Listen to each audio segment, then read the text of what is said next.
Now, I would like to call Faria from BSc third year to introduce our Professor Dr. Sudhir sir.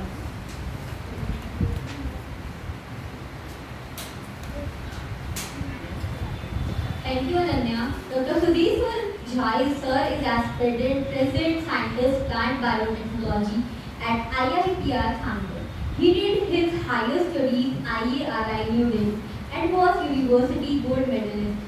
He received several research fellowship of CSIR, ICMR and ICAR and DBT. He qualified National Talent Scholarship of ICAR. He has published more than 25 research and reviews, articles and books. He has been honored with Bharat Gaurav Samman by Government of Bihar. Young Scientist Award by Prayagraj Krish Jeevan Jyoti Award. He has worked towards empowering youth. He served as National President of All Indian Agriculture Associated Student Association in 2015. We are very happy to welcome you, sir, at our concluding day at 8 days lecture series. I would like to invite Dr. Sudhir sir on dais and enlighten us. We welcome you. A big round of applause for our guest. Welcome, sir.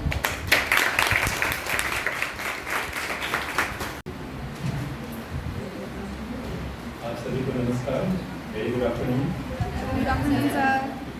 Sir ने जो समा बांधा है अपने lecture से और काफ़ी रोचक रहा और काफ़ी इंटरटेनिंग रहा आप लोगों के लिए, तो मुझे डर है कि कहीं मेरा लेक्चर काफ़ी बोरिंग ना हो। आप लोगों को ब्रेक तो नहीं चाहिए?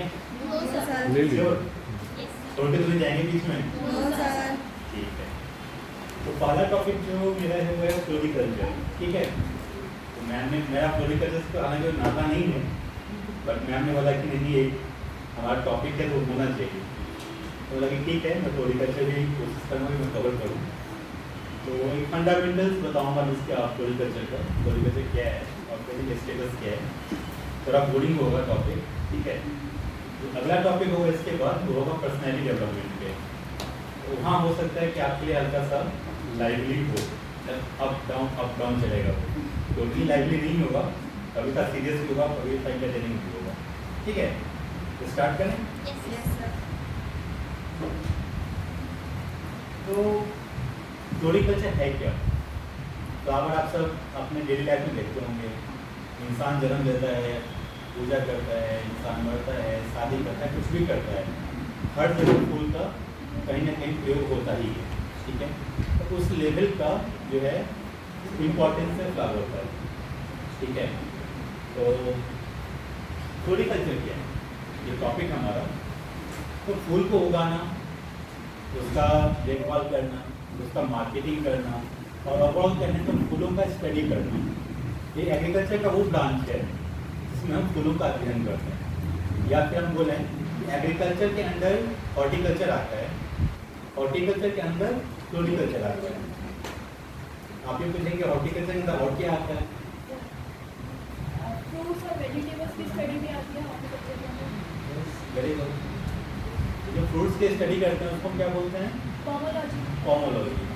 और जो वेजिटेबल्स की स्टडी करते हैं ऑलरिकल्चर, ठीक है। एंड दिस इज फ्लोरिकल्चर, ठीक है। तो हॉर्टिकल्चर में हम बेसिकली इन तीन चीज़ों का अध्ययन करते हैं। आज देखेंगे फूलों के बारे में, दैट इज फ्लोरिकल्चर। ये एक स्लाइड मैंने बनाया है, आप कुछ फूलों को तो पहचान पाएंगे, बट शायद आपने बहुत सारे फूलों को या तो ना देखा होगा या आप नहीं जानते होंगे। मैं भी नहीं जानता हूँ, हाँ सारे फूलों को मैं भी नहीं जानता हूँ, इसलिए यहाँ लगाया है मैंने, ठीक है। और एक फूल जो सबसे कॉर्नर में ऊपर में देख रहा हूँ आप, येलो कलर का, वो कौन सा फूल है बता सकते हैं?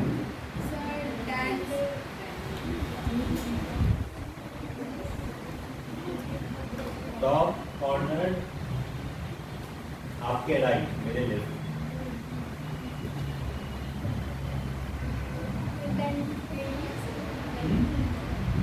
इसमें से कोई फूल नहीं है, इनमें से कोई नहीं है, ये मैच नहीं कर रहा ये और ये। बस एंगल ही तो चेंज है ना। तो ये मैंने आपके रेफरेंस लिए डाला है कि आप इसको बाद में कभी देखना चाहें। आप देख सकते हैं और फूलों को पहचान सकते हैं।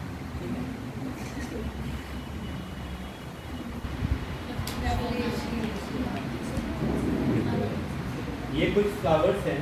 आप अगर सिंगल फ्लावर की हम बात करें, ठीक है, आप कोई बोलेगा कि नहीं जो एरम टाइटन है ये सबसे बड़ा फ्लावर है, कोई बोलेगा कि नहीं जो रेफ्लेसिया है वो सबसे बड़ा फ्लावर है। बट अंतर ये है कि जब आप सिंगल फ्लावर की बात करेंगे तो रेफ्लेसिया जो है वो लार्जेस्ट फ्लावर है, जिसको हम कॉर्प्स फ्लावर भी बोलते हैं। क्यों बोलते हैं? कॉर्प्स क्या होता है? कॉर्प्स लाश, लाश मतलब मृत शरीर को लाश बोलते हैं। तो कहने का ये मतलब है कि जो सड़ा हुआ मांस होता है उससे जैसी दुर्गंध आती है वैसी दुर्गंध इस फ्लावर से आती है, and that's why it is called a corps flower. ठीक है, तो सिंगल लार्जेस्ट फ्लावर है ये। जब आप इसको देखेंगे एरम टाइटन को, ये भी लार्जेस्ट फ्लावर है, बट देन जब ये बात करेंगे सिंगल इन्फ्लोरेसेंस जिसमें हो, सिंगल इन्फ्लोरेसेंस का सबसे लार्जेस्ट फ्लावर कौन सा है? तो एरम टाइटन है। ठीक है, बट आप ये भी बोल सकते हैं अदरवाइज कौन सा है जो मल्टीपल इन्फ्लोरेसेंस में हो, तो वो कोई पाम है, ये आपको खुद क्वेश्चन बताइएगा। ठीक है, ये सिंगल इन्फ्लोरेसेंस का है, वो मल्टीपल इन्फ्लोरेसेंस का लार्जेस्ट फ्लावर है। ठीक है, एंड दिस इज वॉल्फिया, ये पानी में पाया जाता है और ये सबसे स्मॉलेस्ट फ्लावरिंग प्लांट है। इसका जो प्लांट है वही चावल के दाने के बराबर का होता है, तो फ्लावर यू कैन इमेजिन कितना बड़ा होगा। ठीक है, बोरिंग लग रहा है ना? कहाँ से इतना अच्छा पढ़ा रहे थे, कहाँ से आप आ गए? ठीक है, आगे बढ़ें। तो अगर आप जर्नी देखेंगे कि भारत में जो फ्लोरिकल्चर या जो डिपार्टमेंट ऑफ फ्लोरिकल्चर इस्टेब्लिश किया गया और कैसे कैसे हम इसका अध्ययन करना स्टार्ट किए, तो सबसे पहले डिवीजन ऑफ ऑर्नामेंटल क्रॉप्स खोला गया था Indian institute of horticulture research Bangalore में 1968, और first all India coordinated research project, ठीक है, फ्लोरिकल्चर पे, वो 1971 में स्टार्ट हुआ। एंड देन आप IIA में 1983 में डिवीजन ऑफ फ्लोरिकल्चर स्टार्ट किया गया था। एक्चुअली जब हम फ्लोरिकल्चर का स्टडी करते हैं ना, तो फ्लोरिकल्चर और लैंडस्केपिंग साथ में पढ़ते हैं। लैंडस्केपिंग आपने कभी देखा होगा ना, लंबा लॉन्ग होता है, काफ़ी अच्छे से लॉन्ग को डिजाइन करते हैं, तो दैट इज कॉल्ड, आपने लैंड को शेप डाला, तो दैट इज कॉल्ड लैंडस्केपिंग। तो कभी भी ऐसा नहीं होता कि आपने कहीं लॉन अच्छे से बना दिया और फूल आप किसी दूसरे कॉर्नर में लगा रहे हैं, उसी बीच में आप फ्लावरिंग भी करते हैं। ठीक है, तो और भी कुछ कुछ करते हैं, मैं आगे बताऊंगा उसके बारे में। तो उसका directorate of floriculture research start किया गया था, जो कि फिलहाल पुणे में है। ठीक है, अगर हम इम्पोर्टेंस की बात करें तो आजकल जैसे कि हम जानते हैं कि हर जगह फूलों का इस्तेमाल होता है, तो फूल जो ट्रेड करते हैं वो डिफरेंट तरीके से हार्वेस्ट किया जाता है। कोई कट फ्लावर होता है, कोई लूज फ्लावर होता है, तो क्या होता है हम आगे देखेंगे। तो हमारे इंडिया में क्या है कि काफ़ी अवेलेबल और डिफरेंट क्लाइमेटिक लैंडस्केप्स हैं, तो हम हर तरह के फूलों को ग्रो कर सकते हैं। तो हमारे पास है, किसी भी कंट्री के पास डाइवर्स लैंडस्केप है, तो फ्लोरिकल्चर का काफ़ी ज़्यादा स्कोप है वहाँ पे। ठीक है, और गवर्नमेंट की कई सारी योजनाएं हैं, NHB हो चाहे नेशनल हॉर्टिकल्चर बोर्ड हो, अपेडा हो, नाबार्ड हो, हर तरह का स्कीम चला रहे हैं ताकि जो फ्लोरिकल्चर इंडस्ट्री हो काफ़ी सिग्निफिकेंटली राइज करे, काफ़ी ग्रोथ आए। ठीक है, और हम अधिक से अधिक उसको एक्सपोर्ट करें और फॉरेन करेंसी हम अर्न कर सकें अपनी इंडियन इकोनॉमी के लिए, तभी तो थर्ड ग्रेटेस्ट इकोनॉमी बनेंगे हम। ठीक है, देन काफ़ी सारा एम्प्लॉयमेंट अपॉर्चुनिटीज़ है, काफ़ी सारा आप एंटरप्रेन्योरशिप स्टार्ट कर सकते हैं।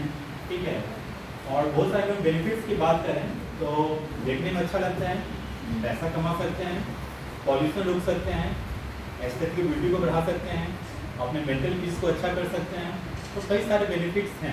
ठीक है,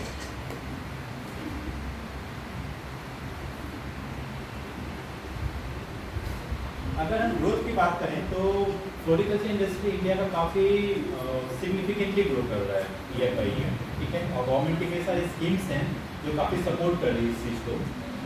बट एज ऑफ नाउ अगर हम डेटा वाइज देखें तो जो हमारा टोटल शेयर है इंटायर फ्लोरिकल्चर ट्रेड में वर्ल्ड के, that is very low, that is just 0.6%, and that is something which is not acceptable because area आपका फ्लोरिकल्चर के अंदर है इंडिया में, that is second largest after China. So ये totally two different states पे जा रहा है, एरिया इतना ज़्यादा है और आपका ट्रेड जो है बहुत कम है, डोमेस्टिक कंजम्पशन भी है, but then we should be at least one of the top exporters also, but हम नहीं है, ठीक है, इस पर ध्यान देने की आवश्यकता है. और इंडिया में जो है कुछ स्टेट्स हैं, तमिलनाडु, कर्नाटका, वेस्ट बंगाल, मध्य प्रदेश, जो कि हाईएस्ट प्रोड्यूसर्स हैं फूलों से. ये कुछ सब डिविजन्स हैं फ्लोरिकल्चर के, कि आप फ्लोरिकल्चर क्यों करते हैं, या तो आप कमर्शियल पर्पज़ के लिए कर रहे होंगे कि आपको बिजनेस करना है डोमेस्टिक इंडस्ट्री के लिए या फिर एक्सपोर्ट के लिए, ठीक है, या आप आर्बोरिकल्चर करते होंगे. आर्बोरिकल्चर क्या होता है? सिल्वीकल्चर मालूम आप लोगों को? सिल्वीकल्चर, फॉरेस्ट के स्टडी को हम सिल्वीकल्चर बोलते हैं, ठीक है. आर्बोरिकल्चर क्या होता है कि जब मैं लैंडस्केप की बात कर रहा था ना कि आपने गार्डन बनाया, बहुत बड़ा लैंडस्केप है, लैंडस्केप में क्या है, आपने लॉन भी लगाया, फ्लावर भी लगाया, आप पेड़ भी लगाते हैं थोड़ा थोड़ा, ठीक है. तो जो आप इंडिविजुअल पेड़ लगाते हैं कुछ कुछ, उसके रख रखाव को, उसके मेंटेनेंस को जो है आर्बोरिकल्चर बोलते हैं, ठीक है. तो दैट्स व्हाई आई टोल्ड कि फ्लोरिकल्चर मतलब आप उसको अलग से स्टडी नहीं कर सकते हैं. फ्लोरिकल्चर, लैंडस्केप, आर्बोरिकल्चर, ये सब कंबाइंड है और इंटीग्रेटेड है, ठीक है. देन आई टोल्ड कि लैंडस्केप गार्डनिंग क्या होता है, and then ornamental floriculture gardening, ठीक है. तो जो फ्लोरिकल्चर इंडस्ट्री हमारा है उसमें ये सारे डिफरेंट उसके यूज हैं. Cut flower, loose flower. Cut flower क्या हो, आपने कभी रोज प्लग किया होगा प्लांट से, आप कैसे प्लग करते हो, कहाँ से प्लग करते हो आप?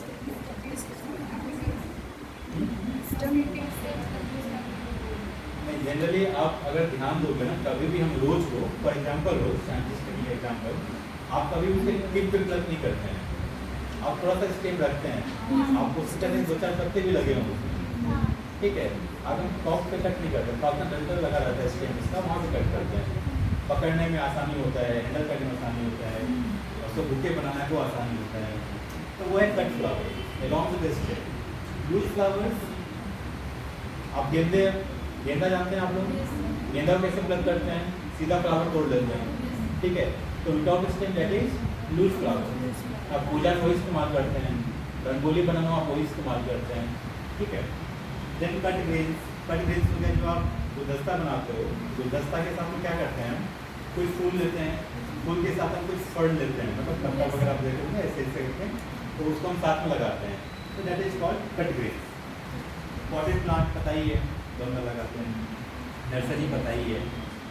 परफ्यूम इंडस्ट्री, मतलब उसका पेटल्स को लेकर के हम बहुत सारा सब परफ्यूम एक्सट्रैक्ट करते हैं, पिगमेंट एक्सट्रैक्ट करते हैं. ड्राई फ्लावर इंडिया का इस सेक्टर में ड्राई फ्लावर इंडस्ट्री में काफ़ी बड़ा से है. वर्ल्ड का जो एक्सपोर्ट मार्केट है ड्राई फ्लावर्स का, उसमें इंडिया के लिए 10% कंट्रीब्यूट करता है. So here we lead actually, ठीक है. हाँ, पिगमेंट क्या होता है, anyone? Colour, it's basically a colour. तो जो उसके केमिकल्स होते हैं उसको आप एक्सट्रैक्ट करके उसका जब उसका एक कलर यूज करते हैं आप, दैट इज कॉल्ड पिगमेंट, ठीक है. या तो आप डायरेक्टली उसको यूज कर सकते हो जस्ट फॉर कलर पर्पस, या समथिंग आप उसको ऐसे यूज करो कि वो कलर इम्पार्ट करे खाने में, ठीक है. अब मैं आगे आपको एग्जाम्पल बताऊंगा कि मैरीगोल्ड को हम पॉलिथीन में यूज करते हैं. मैरीगोल्ड किस तरह का होता है, येलो, ऑरेंज, रेड, ठीक है. उसको हम पॉलिथीन इंडस्ट्री में यूज करते हैं कि जो एग्स का जो यॉक होगा ना, यॉक का कलर येलो होगा, तो दैट इज इनडायरेक्ट यूज, ठीक है. और सीधा आप ऐसे कलर यूज कर सकते हो. कट फ्लावर्स मैंने आपको बताया था, तो रोज हो गया, कार्नेशन है, ऑर्किड है, तो तमाम तरह के फ्लावर हैं जो as a cut flower use करते हैं, ठीक है.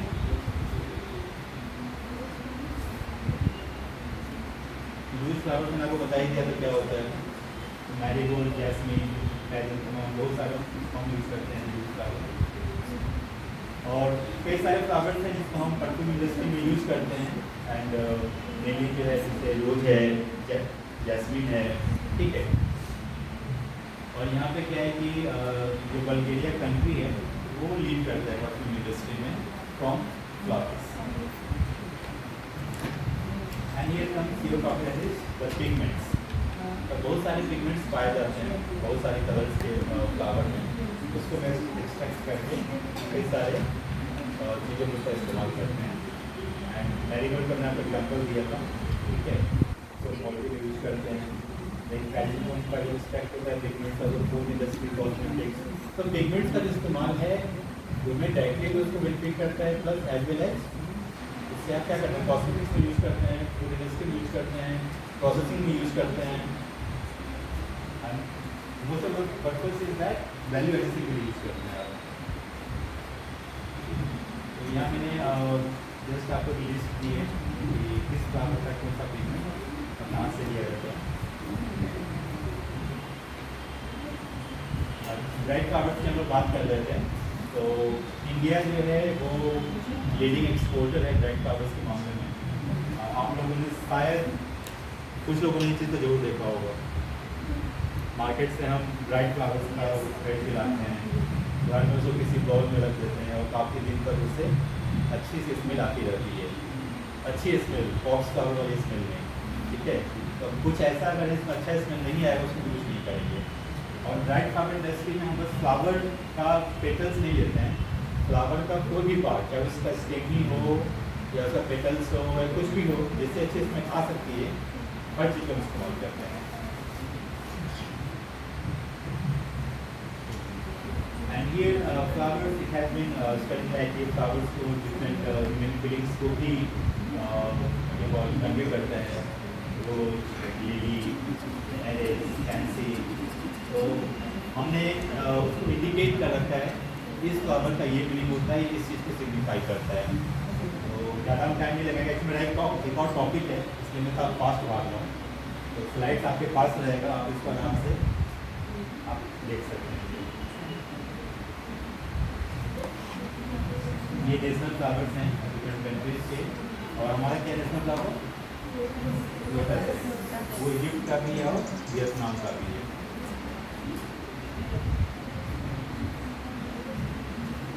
अगर हम स्टेटस देखें फ्लोरिकल्चर इंडस्ट्री का या फ्लोरिकल्चर प्रोडक्शन का, तो इन जनरल जो है 98.5% जो है ओपन कल्टीवेशन, मतलब खेतों में हम सीधा खेतों में उगाते हैं, और काफ़ी कम 1 से 2% भी है जो कि हम प्रोटेक्टेड कल्टीवेशन करते हैं ग्रीन हाउस के अंदर में। प्रोटेक्टेड कल्टीवेशन मालूम है आप लोगों को? प्रोटेक्टेड कल्टीवेशन ग्रीन हाउस मालूम है? इसी को प्रोटेक्टेड कल्टीवेशन बोलते हैं, जहाँ पे आप एम्बिएंट टेम्परेचर मेंटेन करते हैं और आप चाहते हैं कि टेम्परेचर मेंटेन रहे, बाहर से इंसेक्ट पेस्ट वगैरह भी उसको हैम्पर ना करें, ठीक है। और अगर ट्रेडिशनल फ्लावर प्रोडक्शन सेंटर्स को अगर आप देखेंगे तो Netherland, Israel, Colombia and many of the European countries, Europe में फ्लावर प्रोडक्शन काफ़ी ज़्यादा है, काफ़ी कूल क्लाइमेट है, एम्बिएंट क्लाइमेट है, तो वो मतलब काफ़ी ज़्यादा कंट्रीब्यूट करते हैं टोटल फ्लावर प्रोडक्शन वर्ल्ड पर। और आजकल जो है अफ्रीका में धीरे धीरे स्प्रेड कर रही है, and Kenya specially they have taken I think they have come in top 10, जो कहीं एग्जिस्ट नहीं करता था पहले, वो टॉप 10 में से एक कंट्री है जो हाईएस्ट फ्लावर प्रोड्यूस करता है, ठीक है। और धीरे धीरे अफ्रीका इससे हमें काफ़ी फैल रहा है। और जैसा कि मैंने बताया था आप लोगों को कि इंडिया में एरिया काफ़ी ज़्यादा है और टोटल जो हमारा कंट्रीब्यूशन है एक्सपोर्ट में वो काफ़ी कम है, तो डिफरेंट एक्सट्रीम पे है, उसको गैप को फिल कर रहा है।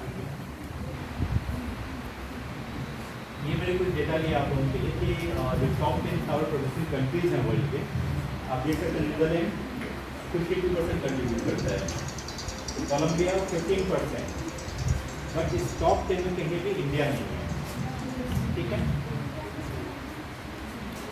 अगर आप एक्सपोर्ट की भी बात करेंगे तो नीदरलैंड ऑब्वियसली सबसे बड़ा 50% कंट्रीब्यूट कर रहा है, तो एक्सपोर्ट भी सबसे बड़ा यही होगा, ठीक है। Then comes Colombia, Ecuador, Kenya, Ethiopia. India का पोजीशन इसमें 29 है, India comes on 29 position in terms of export, तो काफ़ी पीछे हैं हम। और जो टॉप 5 फ्लावर इम्पोर्ट कंट्रीज भी है, US, Germany, UK, Netherland, Russia. India जो एक्सपोर्ट करता है, इंडिया का फ्लावर का सबसे बड़ा इम्पोर्टर कौन है? यूके, यूनाइटेड किंगडम, रशिया, दोस्त कंट्रीज हो गया। तो अगर हम ओवरऑल देखें कि फ्लोरिकल्चर का इंडिया में क्या स्टेटस है, तो टोटल एरिया के मामले में हम सेकेंड हैं। द फर्स्ट इज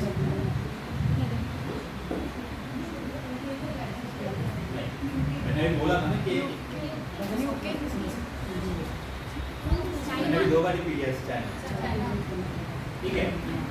तो टोटल एरिया आपका जो है हमारा 285,000 हेक्टेयर है और प्रोडक्शन हमारा 3194,000 मेट्रिक टन है, ठीक है। Karnataka, Tamil Nadu, Madhya Pradesh, West Bengal, these are the leading producers of flower in India, ठीक। इंडिया का टोटल एक्सपोर्ट जो है 707 करोड़, 29 पोजीशन पे है India. We are very very behind, ठीक है। इंडिया का शेयर है टोटल ग्लोबल ट्रेड में, that is 0.6%। BSc second year ये आपके सिलेबस में है, 4 सेमेस्टर है ना, तो फिर जरा ध्यान से देखिएगा जो ऐसे वाले पॉइंट्स है ना, वो सब आपके क्वेश्चन है, हर लाइन में एक क्वेश्चन है। मैंने ये चीज़ एक्चुअली आपके कोर्स को ध्यान रख के ही बनाया है। तो डेटा मैंने कोशिश किया है कि मैं अधिक से अधिक डेटा दूँ, क्या स्कोप है, क्या इम्पोर्टेंस है, क्यों मैंने लिया कि कौन सबसे बड़ा फ्लावर है, इन्फ्लोरेसेंस वाइज सबसे छोटा फ्लावर कौन है, इंडिविजुअल फ्लावर वाइज सबसे बड़ा कौन सा फ्लावर है। आप लोग के लिए सर ने बहुत ज़्यादा मेहनत करके बनाया है, क्योंकि सर बायोटेक्नोलॉजी के स्पेशलिस्ट हैं, लेकिन आपको फ्लोरिकल्चर पर पढ़ा रहे हैं। मैं खुद पहली बार फ्लोरिकल्चर पढ़ा फ्लोरिकल्चर टॉपिक एंड टाइम, ठीक है। मैंने ज़िंदगी में पहली बार फ्लोरिकल्चर पढ़ा है। लेकिन सर वही है ना कि आपका मेंटल लेवल इतना हाई है कि आप उसको इजीली पढ़ के भी एक्सप्लेन ऐसे कर रहे हाँ, हैं मैं कोशिश कर रहा हूँ, मैं भी कोशिश कर रहा हूँ अच्छे से बता पाऊँ, ठीक है। तो इसलिए ठीक है। अब ये है कि लिमिटेशंस क्या है। तो हम लोग शुरू में क्या देखे थे कि स्कोप एंड इम्पोर्टेंस देखे थे। तो हमने स्कोप इम्पोर्टेंस में अपॉर्चुनिटी को भी देखा था।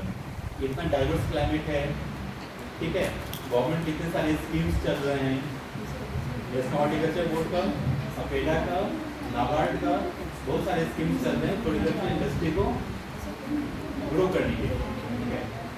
अच्छी सॉइल है, अच्छा क्लाइमेट है, प्रोटेक्टेड कल्टीवेशन के लिए गवर्नमेंट काफ़ी ज़्यादा आपको सब्सिडी दे रही है कि आप प्रोटेक्टेड कल्टीवेशन एस्टैब्लिश कीजिए, उसमें फ्लोरिकल्चर स्टार्ट कीजिए, तो ये सब आपके स्कोप में या अपॉर्चुनिटी में आ जाएगा।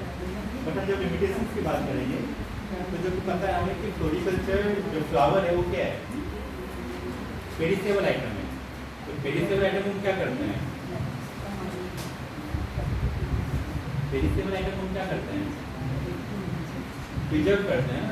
घर में खाना बचता है दिन में, तो रात में क्या करते हैं, उसको रेफ्रिजरेटर डाल देते हैं। तो फ्लोरिकल्चर में भी क्या है कि फ्लावर जो पेरिसेबल आइटम है, आप 2 दिन 1 दिन छोड़ करने से ना खराब हो जाएगा, इसको स्टोर करने की जरूरत पड़ती है, कोल्ड स्टोरेज चाहिए। बट हमारे पास जो कोल्ड स्टोरेज इंफ्रास्ट्रक्चर है वो काफ़ी कम, ठीक है। इसीलिए इसको बढ़ाने की काफ़ी ज़्यादा जरूरत है। वैल्यू एडिशन, वैल्यू एडिशन क्या होगा, तो बता सकता है what is value addition?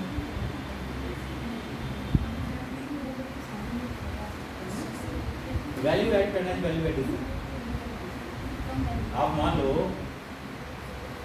Just example कि आप चिकन खाते हो, चिकन आप तंदूर बना के भी खा सकते हो, आप उसको काजू कोरमा बना के भी डालते हो, ठीक है।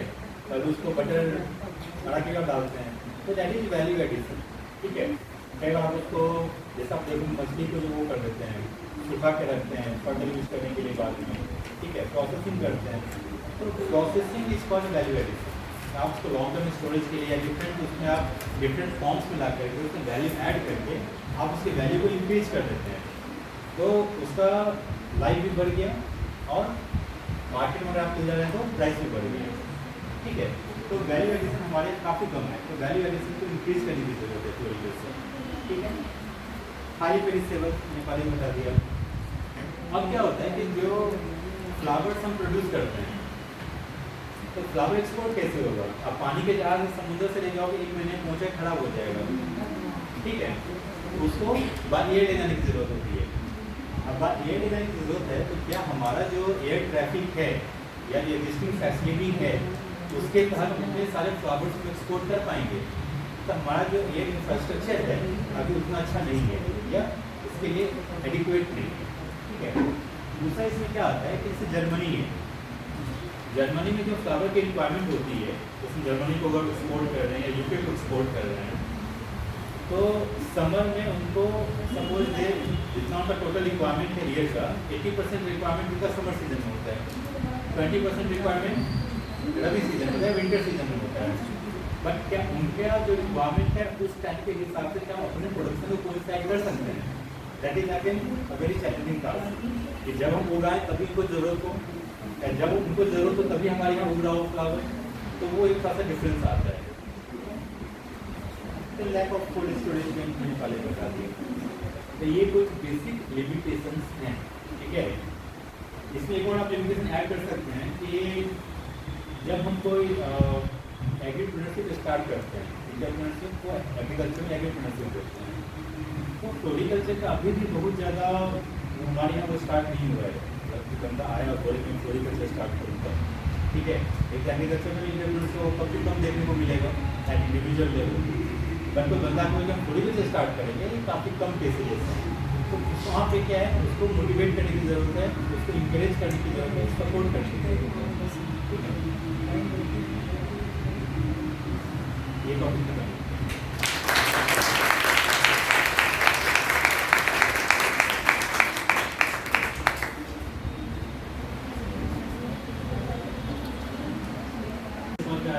Yes, sir. पक्का? ब्रेक चाहिए? No, sir. पक्का? Yes, sir. यस नो बोलने में काफी माहिर हैं आप लोग, ठीक है। तो अब एक एकेडमिक लेक्चर आपका खत्म हो गया, जो भी कोर्स था आपका खत्म हो गया, ठीक है। अब ये है आपका वैल्यू एडिशन। वैल्यू एडिशन की बात कर रहा था ना, ये वैल्यू एडिशन है आपके लिए, ठीक है। अब हम बात करेंगे इंटरपर्सनल स्किल्स के बारे में कि क्या स्किल ऐसी हो कि आपको किसी से कम्युनिकेट करने में या लोगों के साथ रिश्ता रखने में आपको मदद करे। दो लोगों के बीच कम्युनिकेट करने में क्या स्किल्स की जरूरत होती है, कौन से स्किल्स होने चाहिए। और दूसरा टर्म में रखा है इमोशनल इंटेलिजेंस। इमोशनल इंटेलिजेंस की एक्चुअली एक इंटरपर्सनल स्किल ही है, बट मैंने इसको अलग से इसलिए रखा है, इसका बहुत ज़्यादा इम्पोर्टेंस है, ठीक है। और आधा लेक्चर में उसके ऊपर रखूँगा ताकि आप उसकी इम्पोर्टेंस को समझें और उसको अपने लाइफ में अडॉप्ट करने की कोशिश करें, ठीक है। इंटरपर्सनल स्किल्स क्या है? इसको हम सोशल स्किल्स भी बोलते हैं। सोसाइटी के लोगों के साथ बात करने में आपकी मदद करता है, एक अच्छा रैपो, एक अच्छा रिलेशन मेंटेन करने में, एक अच्छी बातचीत करने में, ठीक है। इसको पीपल स्किल्स भी बोलते हैं, सॉफ्ट स्किल्स भी बोलते हैं और लाइफ स्किल्स भी बोलते हैं। सॉफ्ट स्किल भी बोलते हैं, आपने कभी सुना है हार्ड स्किल्स या soft skill, technical skill and soft skill. आपको कंप्यूटर चलाना आता है लेकिन टेक्निकल स्किल, बट आपको अच्छे से बात करनी आती है Soft skill. सॉफ्ट स्किल, ठीक है। तो ability and strategy for interacting with others, okay. It can be innate as well as it can be learn, मतलब बाय बर्थ भी हो सकता है और आप इसको सीख भी सकते हैं, ऐसा नहीं कि आप इसको सीख नहीं सकते हैं। और ये आपको हर जगह मदद करता है। आप बचपन में स्कूलिंग किए होंगे, वहाँ भी कॉलेज में हैं जो भी आगे किसी प्रोफेशन में जाएंगे तो वहाँ भी आपके लिए काफ़ी मदद करेगा।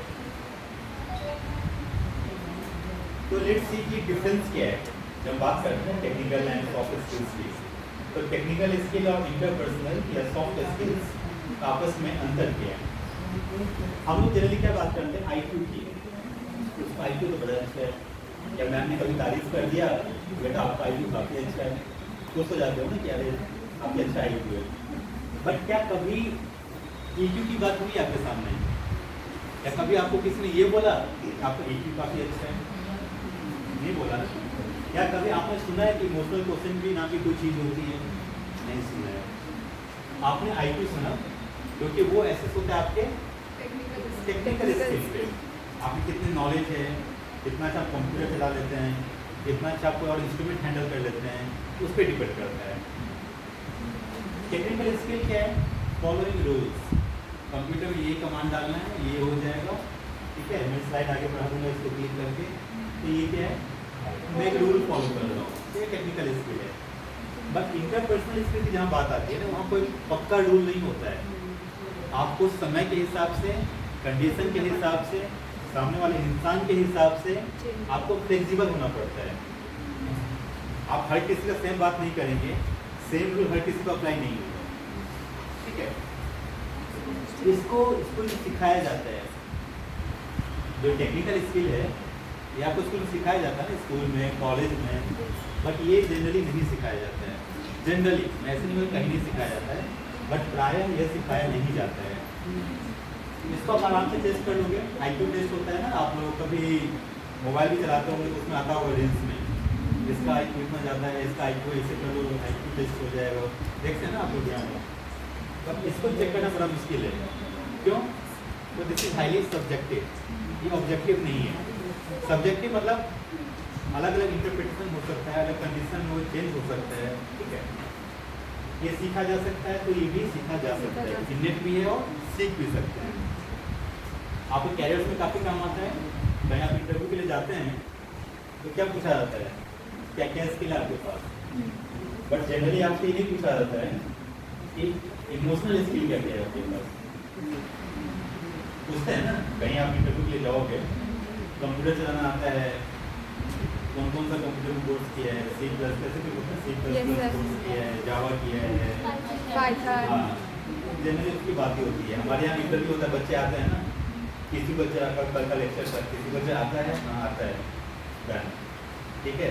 इन्यूमरेटिंग आता है, ट्रांजैक्शन बनाना आता है, बस मतलब यस नो, मतलब ऑब्जेक्टिवली आप इसको एसेस कर सकते हैं। बट ये कुछ ऐसा है, इसको आप एसेस करना थोड़ा मुश्किल है, वो कम टाइम में बिल्कुल एसेस नहीं कर सकते हो। But this is equally important, but इस पर फोकस काफ़ी कम है। चले आगे। तो ये कुछ इंटरपर्सनल स्किल्स हैं, कम्युनिकेशन, पॉजिटिव एटीट्यूड, एम्पैथी।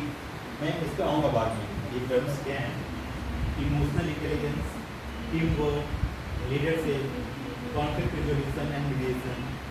आप दोनों में झगड़ा हो गया, हाँ, उसको कैसे निपटारा कैसे करना लगेगा, आप लोग खुद आपस में कर लोगे या मैम को आना पड़ेगा बीच में, ठीक है। कॉन्फ्लिक्ट रिजोल्यूशन, मीडिएशन, मैडम आगे मीडिएट करेंगे या आप लोग अपनी इमोशनल इंटेलिजेंस इतना अच्छा है आप लोगों का, आप उसको यूज़ करके तुम सही कर लोगे, ठीक है। नेगोशिएशन, मोल भाव करते हैं ना, मार्केट जाते हैं, सब्जी 10 रुपये नहीं भैया आपको भी दे दो किलो, नेगोशिएशन।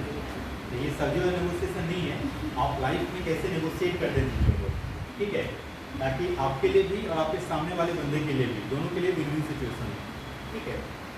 फिर नेटवर्किंग, कोलैबोरेशन, देन एडेप्टेबिलिटी, नए इन्वायरमेंट में आप अपने आप को अडेप्ट कर पा रहे हैं या नहीं कर पा रहे हैं, या आपको कैसे अडेप्ट करना है, तो ये काफ़ी इंपॉर्टेंट इंटरपर्सनल स्किल है। डिप्लोमेसी, बिना गुंडागर्दी के किसी भी सिचुएशन को हैंडल करना। बोलते हैं ना कि इंडिया का डिप्लोमेटिक विंग इतना अच्छा काम कर रहा है, एक्सटर्नल अफेयर्स इतना अच्छा काम कर रहा है, पाकिस्तान के साथ इतने अच्छे डिप्लोमेटिक रिलेशंस हैं। तो डिप्लोमेसी में क्या होता है कि अच्छा रिलेशन बातचीत से, आपके सॉफ्ट स्किल से, हार्ड स्किल नहीं। हार्ड स्किल क्या हो गया, बंदूक तो लेके आ गए, तो वो नहीं। आप बातचीत करके कितने अच्छे से चीज़ों को समझा सकते हैं, आपस में निपटारा कर सकते हैं, तो दैट इज डिप्लोमेसी। लास्ट में वर्क एथिक्स। वर्क एथिक्स मतलब आप कितने ईमानदारी से, कितने अच्छे से सभी चीज़ों का पॉजिटिव वे में ख्याल रखते हुए आप काम करते हैं, तो दैट इज वर्क एथिक्स। अब हम बात करेंगे इंटरपर्सनल स्किल में कम्युनिकेशन स्किल की। कम्युनिकेशन स्किल दो तरह का होता है, verbal and non verbal. Verbal मतलब बोलचाल, आपने जो बोला, आपने जो सुना, ठीक है, तो बोलचाल हो गया। नॉन वर्बल,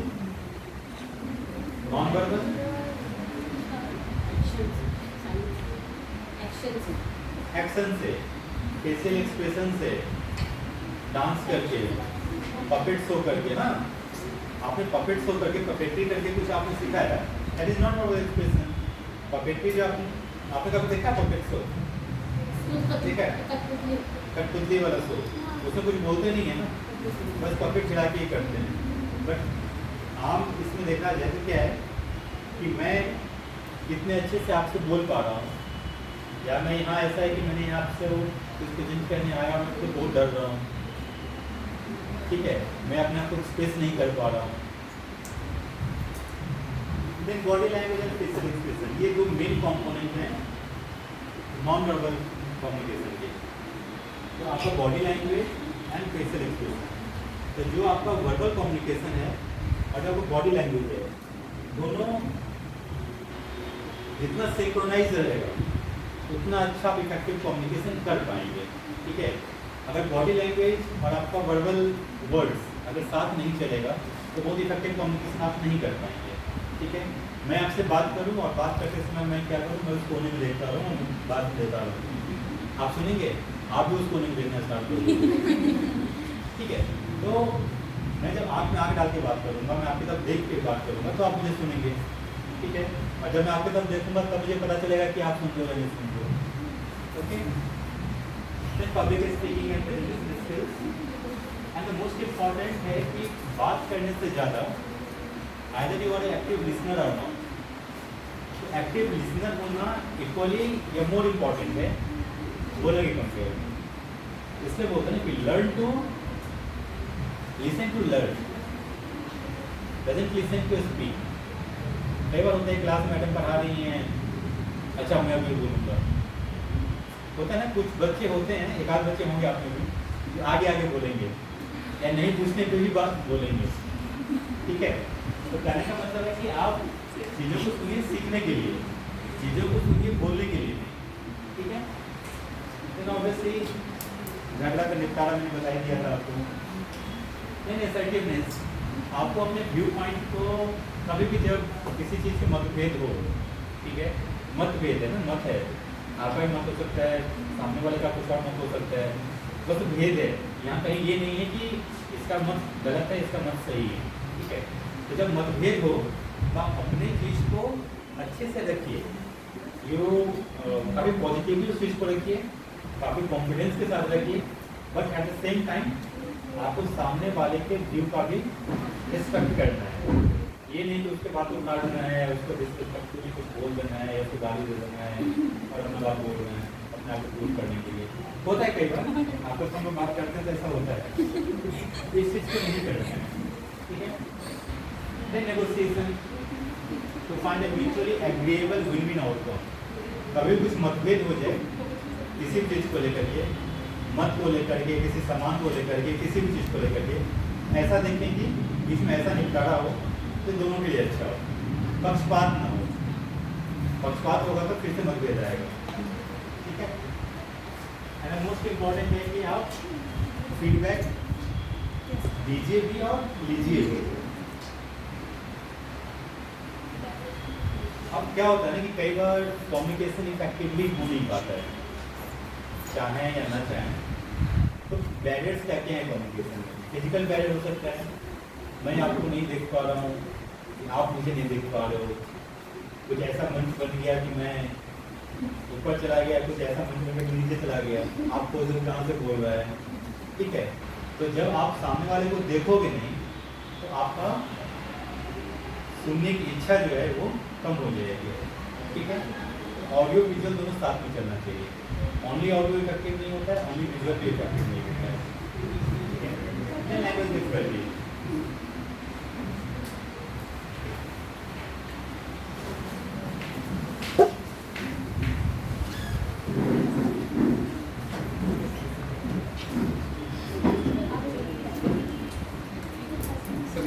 बस जो कंटिन्यू है वो रहे। आप आओ।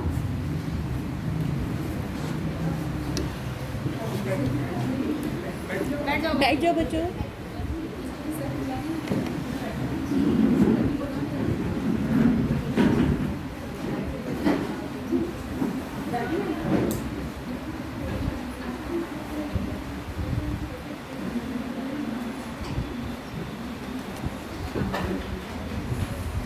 दूसरा क्या हो सकता है फिजिकल बैरियर? लैंग्वेज डिफिकल्टी हो सकता है।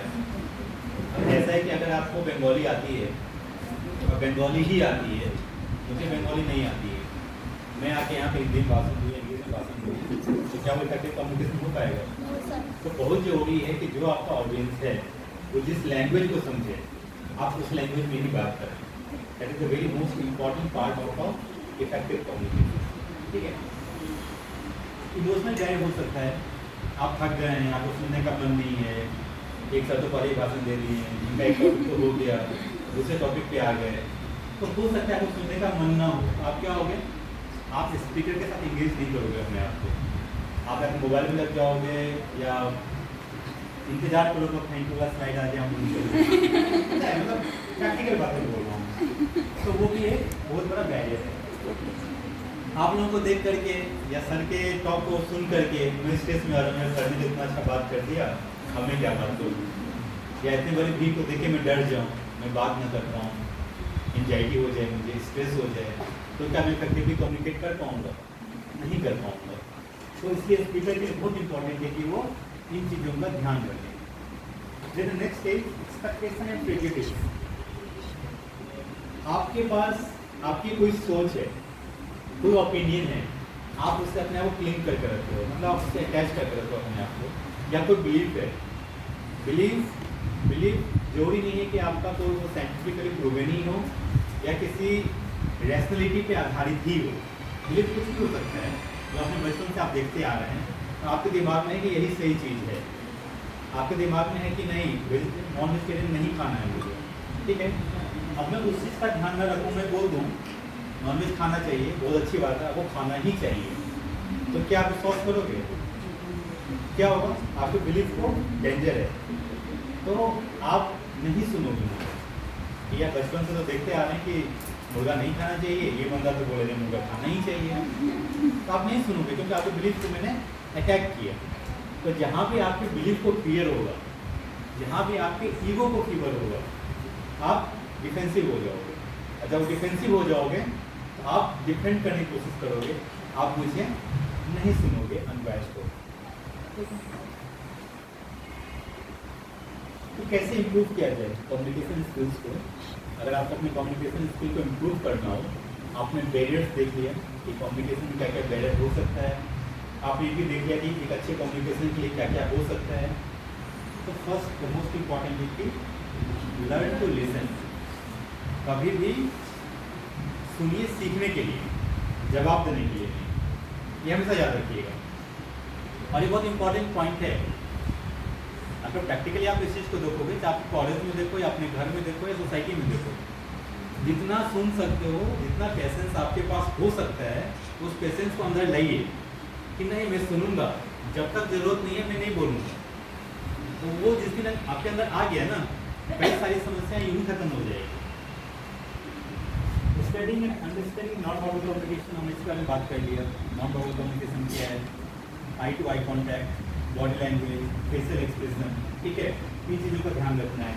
कभी भी आप बात करें तो ये नहीं कि इधर घूम के या ऊपर, कई आप लोग में कुछ लोग ऐसे जरूर होंगे जो बात करते समय सीढ़ी को देखते होंगे ऊपर चलते समय, एक आध तो कोई ना कोई पक्का ही होगा, ठीक है, या कोई डर से ही, या तो डर के कारण या फिर आपको पता नहीं है कैसे बात करनी है, आप गेट के बाहर देख रहे होगे या आप खिड़की के अंदर कुछ बाहर चल रहा है, ध्यान उधर आप बोल यहाँ रहे हैं, तो ये चीज़ें सही नहीं है। आपको ऑडियंस से कॉन्टैक्ट करना है, अपने आप को आँख में आँख डाल के बात कीजिए, ठीक है, प्रॉपर फेशियल एक्सप्रेशन की बात कीजिए, जब जैसी बात हो वैसा फेशियल एक्सप्रेशन आनी चाहिए, ठीक है, और अकॉर्डिंगली आपका बॉडी लैंग्वेज भी होना चाहिए।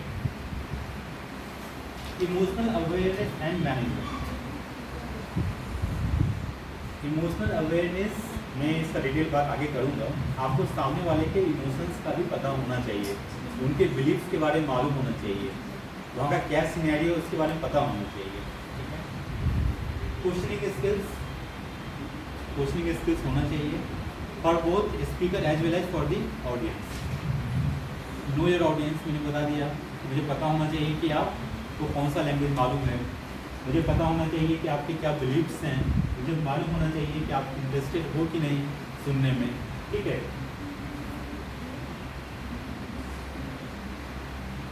And then engage with the audience, ठीक है।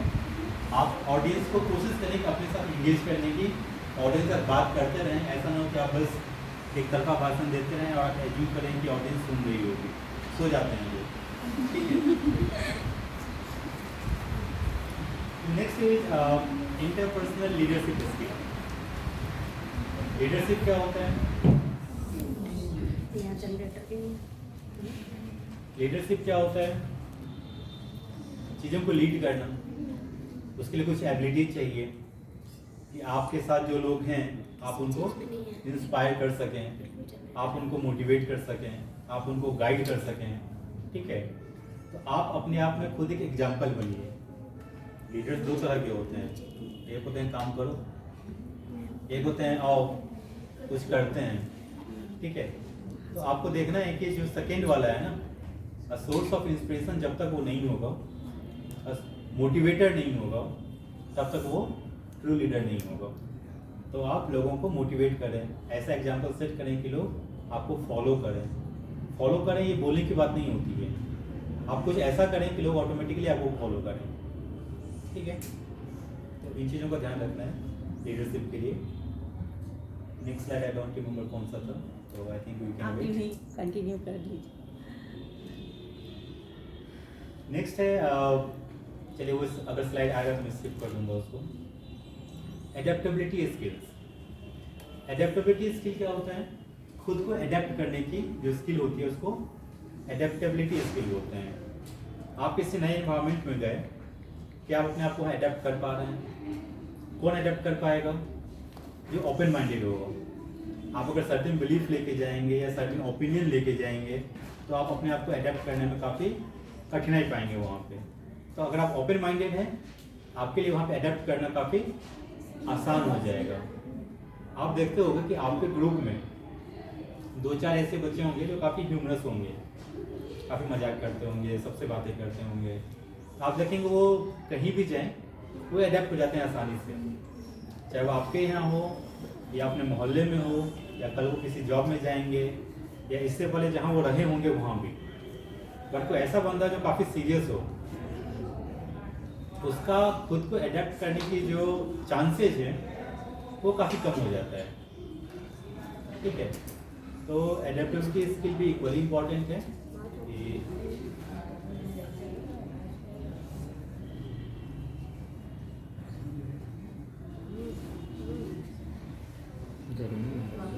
देन एक एस्पेक्ट हम बात करें दैट इज माइंडफुलनेस। आप लोगों ने अगर किसी नाम सुना है माइंडफुलनेस का? किसी ने भी? What is mindfulness? Mindfulness is being in the present, अपने थॉट्स को प्रेजेंट में रखना और प्रेजेंट में सोचना, that is called mindfulness. Being non judgmental is mindfulness, ठीक है। आप ये नहीं कि आप फ्यूचर के बारे में सोच करके अपने आप को परेशान कर रहे हो या फ्यूचर में ही रह रहे हो आप, या किसी अपने पास्ट एक्सपीरियंस को लेकर के या पास्ट इंसिडेंट को लेकर के आप इतने ज़्यादा परेशान हो कि आप प्रेजेंट में अपने आप को रख ही नहीं पा रहे हो, ठीक है। इसलिए बोलते हैं कि आप प्रेजेंट में रहिए एंड बी नॉन जजमेंटल, क्योंकि बोलते हैं ना कि इट्स वेरी इजी टू जज एनीवन, ठीक है। किसी को जज करना काफ़ी आसान होता है बट किसी को समझना काफ़ी मुश्किल होता है। तो किसी को समझने की कोशिश कीजिए ज़्यादा देर किसी को जज करने के, ठीक है। तो be non judgmental and at the same time thinking of yourself that I know nothing, I know nothing. जब आपके अंदर ये आएगा कि मुझे कुछ नहीं मालूम है और मुझे चीज़ों को सीखना है, तो आप खुद अपने आप को बहुत अच्छी स्थिति में पाएंगे।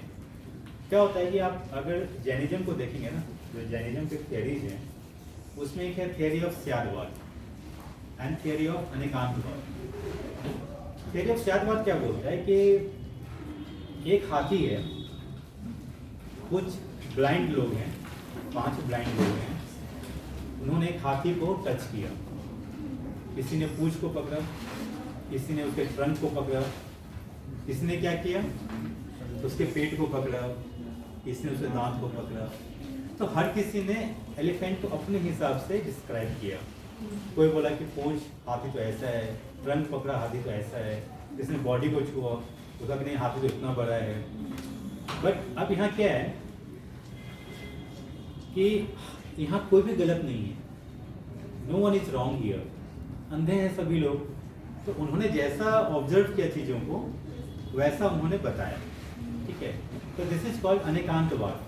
हो सकता है जिस चीज़ के बारे में आपको जानकारी है, हो सकता है उसके बहुत सारे मल्टीपल फेसेज हों, मल्टीपल डायमेंशंस हों, मल्टीपल एंगल्स हों, अब वो आपको मालूम ना हो, ठीक है। तो इसलिए आप दूसरों के ओपिनियंस को भी, दूसरों के पर्सपेक्टिव को भी इक्वली रिस्पेक्ट कीजिए कि हो सकता है कि वो भी सही हो, ठीक है।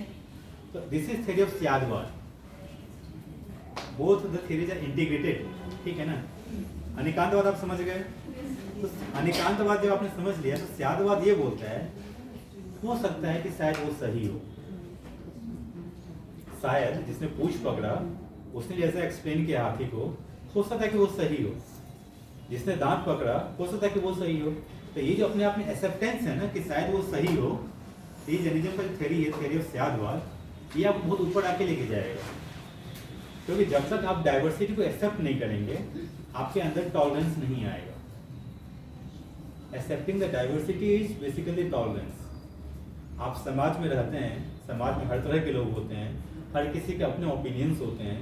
आप अगर हर किसी के ओपिनियंस का रिस्पेक्ट नहीं करेंगे, उनको एक्सेप्ट नहीं करेंगे, या कोई समाज है उसमें हिंदू हैं, मुस्लिम हैं, जैन हैं, बुद्ध हैं, सिख हैं, अगर हर किसी को ओपन हार्टेडली एक्सेप्ट नहीं करेंगे उस डाइवर्सिटी को, इसका मतलब आप टॉलरेंट नहीं है। Tolerant in itself is accepting the diversity, ठीक है। तो ये दो उसके थियरी हैं। माइंडफुलनेस में आई थिंक यही है।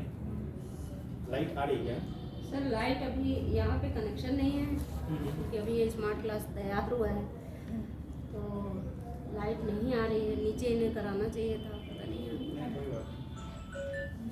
यहाँ भी सेव हो जाता है बाद में। कुछ है तो मैटर ले लीजिए।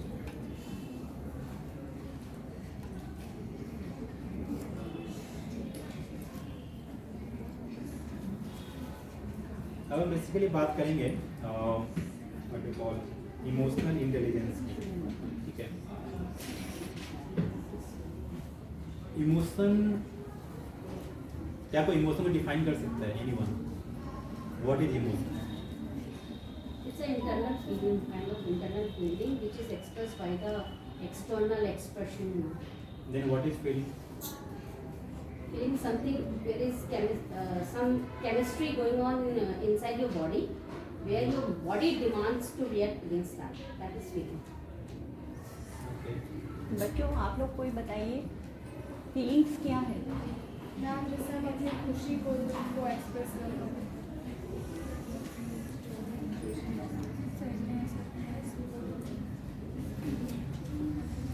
इमोशंस जो होता है वो बेसिकली आपका एक रिस्पॉन्स होता है एक्सटर्नल स्टिमुलस के अगेंस्ट, ठीक है।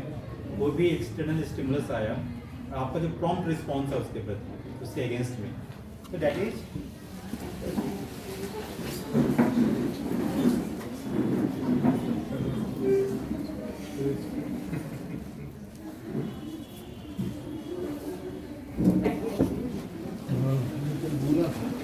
क्या कराया की बदमाशी के लिए करूँ उतना लाइन छोड़ दो, क्या चाहिए?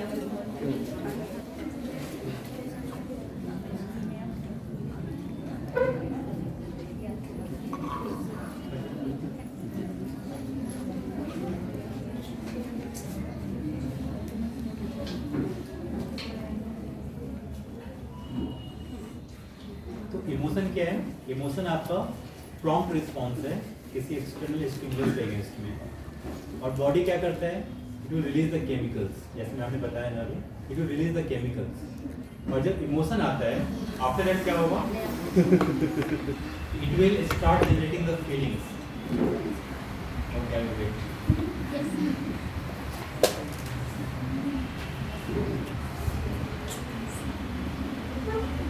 Thank you.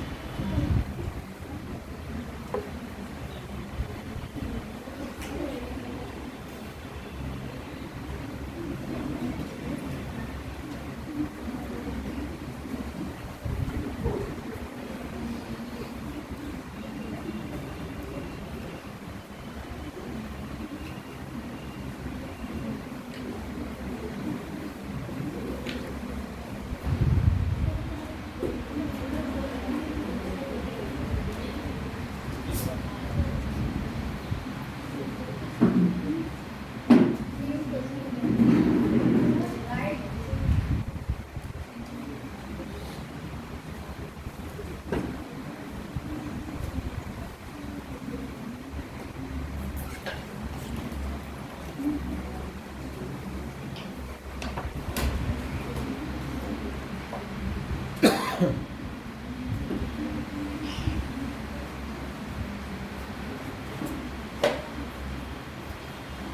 इंटरप्रेशन स्किल्स देख लिया, कम्युनिकेशन स्किल्स देख लिया, हमने how to improve the communication skill ये भी देख लिया, बैरियर्स देख लिया, then we were talking about the leadership skills. तो लीडरशिप स्किल में क्या होना चाहिए, मैंने बताया जैसे कि आपको you should be able to inspire others, ठीक है, आप मोटिवेट कर सको लोगों को, अच्छा मैनेजमेंट स्किल होना चाहिए आपके पास, अच्छी मेंटरिंग होनी चाहिए, कैपेबिलिटी होनी चाहिए। Next is the interpersonal organization skills. किसी ऑर्गेनाइजेशन में अगर आप हैं, ऐसा क्या स्किल्स आपके पास हो जो आपको एक्सेल करने में मदद करे और आपके साथ साथ उस ऑर्गेनाइजेशन को भी एक्सेल करने में मदद करे। तो क्या होना चाहिए आपके पास पास अच्छी टाइम मैनेजमेंट कैपेबिलिटी होनी चाहिए, आप चीज़ों को प्रायोरिटाइज कर पाओ कि क्या इंपॉर्टेंट है, किसको पहले करना है, किसको बाद में करना है, आप चीज़ों को शेड्यूल कर पाओ, आप चीज़ों को प्लान कर पाओ, and the most important is कि आप चीज़ों को डेलीगेट कर पाओ, ठीक है। अच्छा ऑर्गेनाइजेशनल स्किल कब आएगा, जब आप एक अच्छे लीडर हो गए, अच्छे लीडर हो गए तभी आप चीज़ों को डेलीगेट कर पाओगे, ठीक है ना। डेलीगेशन नहीं मतलब चीज़ों को आप कौन सा काम किसको देना है, कौन सा काम कौन कर सकता है, आपके हर एक मेंबर्स का आपको स्ट्रेंथ वीकनेस पता होना चाहिए, ठीक है। तो इंटरपर्सनल स्किल्स के बाद बेसिकली हम बात करेंगे इमोशनल इंटेलिजेंस की, और अगर हम इमोशनल इंटेलिजेंस की बात कर रहे हैं तो बेसिकली हम इमोशन की बात करेंगे। तो इमोशन क्या है, एक्चुअली एक और स्लाइड था एनिमेशन वो आया नहीं, फुल स्क्रीन नहीं है चाहिए। इमोशन पॉजिटिव भी होता है और निगेटिव भी होता है। पॉजिटिव इमोशन क्या हुआ, आप खुश हो, आप अच्छा सोच रहे हो, आपको प्राइड महसूस हो रहा है, ठीक है। निगेटिव इमोशन क्या होगा, बहुत गुस्सा आ रहा है, बगल में दोस्त बैठी है उससे ज़्यादा मार्क्स आगे जलन हो रही है, ठीक है, मम्मी ने सुबह डांट दिया, मूड ऑफ है, ये सभी निगेटिव इमोशन हैं। तो जैसा कि आप देख सकते हैं कि अगर आप डिफरेंस देखें इमोशन, फीलिंग्स एंड मूड्स, इसको हम आम भाषा में क्या करते हैं, एक ही समझते हैं, और ये सारे इंटीग्रेटेड भी हैं, ऐसा कुछ नहीं है कि ये बिल्कुल अलग पढ़ने की विषय है। इमोशन से फीलिंग जनरेट होता है और फीलिंग से मूड जनरेट होता है।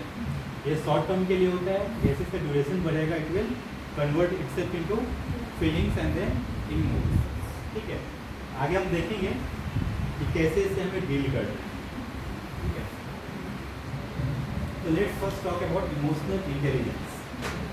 आईक्यू की बात हमने किया, आईक्यू क्या होता है, आईक्यू तो हर किसी को मालूम है, ईक्यू मालूम नहीं है। इमोशनल इंटेलिजेंस को ही हम नापते हैं इमोशनल क्वोशेंट के टर्म्स में, ठीक है।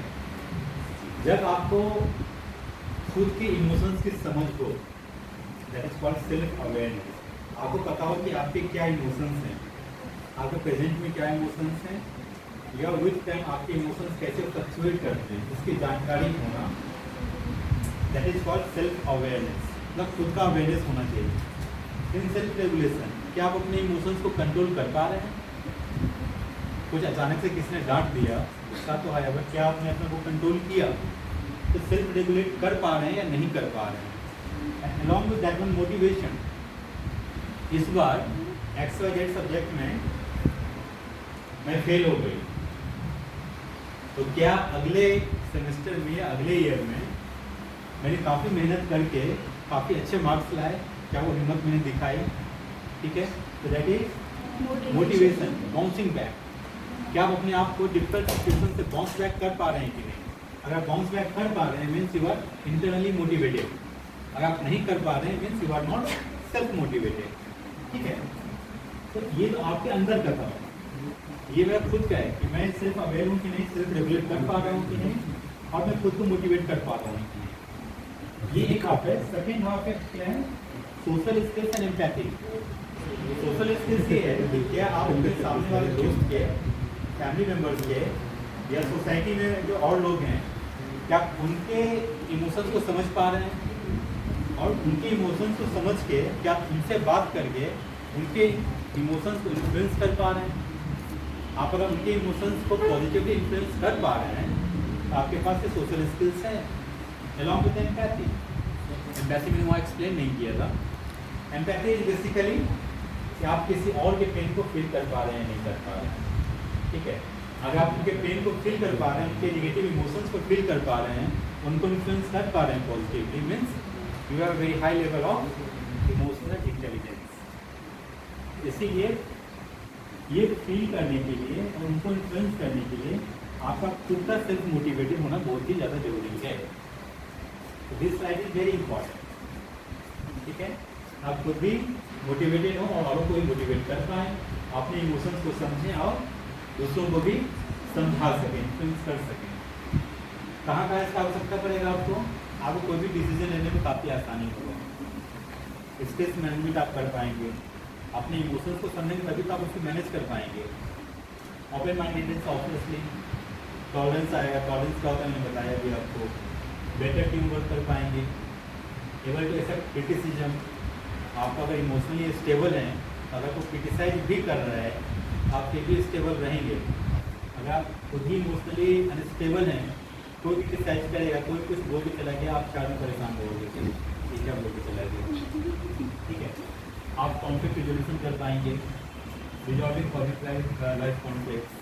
सपोज आप ऑफिस जा रहे हो, आप कॉलेज जा रहे हो, आप कहीं जा रहे हो, कुछ परेशानियाँ हैं आपको, ऑफिस की समस्याओं को लेकर आप फैमिली जाते हैं, फैमिली की समस्याओं को लेकर आप ऑफिस में आते हैं, दोनों जगह की समस्याओं का मिला देते हैं, आप परेशान रहते हैं और वहाँ के लोगों को परेशान कर देते हो।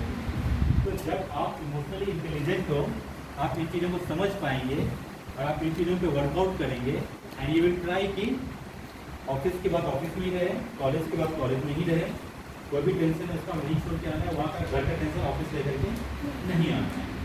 ठीक है, एडेप्टेबिलिटी स्किल हमने बात कर लिया इसका। ठीक है,